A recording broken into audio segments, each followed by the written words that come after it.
Etika Profesi Akuntan akan mempresentasikan materi tentang prinsip dan kode etik profesi dalam bisnis. Perkenalkan, nama saya Nahda Nurifa Amin, NIM E2B018061. Pengertian profesi dan bisnis sebagai profesi. Apa sih profesi itu? Menurut Sonny Kera, profesi adalah sebuah pekerjaan sebagai nafkah hidup yang mengandalkan keahlian dan keterampilan yang bernilai tinggi dengan melibatkan komitmen pribadi atau moral yang mendalam. Pada era milenial ini, kata bisnis sudah tidak asing lagi di telinga kita. Bahkan bisnis pun sudah dianggap sebagai profesi. Mengapa demikian?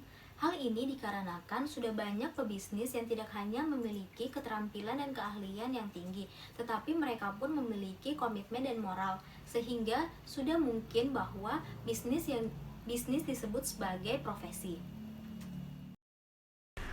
Kemudian prinsip-prinsip etika bisnis. Prinsip-prinsip etika bisnis menurut Coase Roundtable yang pertama adalah tanggung jawab bisnis dari shareholder ke stakeholders. Kemudian dampak ekonomis dan sosial dari bisnis menuju inovasi, keadilan dan komunitas dunia. Lalu perilaku bisnis dari hukum yang tersurat ke semangat yang saling percaya. Lalu sikap saling menghormati aturan. Kemudian dukungan bagi perdagangan multilateral, dan selanjutnya sikap hormat bagi lingkungan alam, dan yang terakhir adalah menghindari operasi-operasi yang tidak etis. Assalamualaikum warahmatullahi wabarakatuh. Nama saya Rika Julianianta Wulan dari NIM N2B018071. Di sini saya akan mempresentasikan tentang etika lingkungan hidup. Di dalam etika lingkungan hidup ini ada beberapa poin, yaitu 1. Isu lingkungan hidup. Yang kedua, akumulasi bahan beracun. Yang ketiga, efek rumah kaca. Yang keempat, rusaknya lapisan ozon. Yang kelima, hujan asam. Yang keenam, deforestasi dan penggurunan.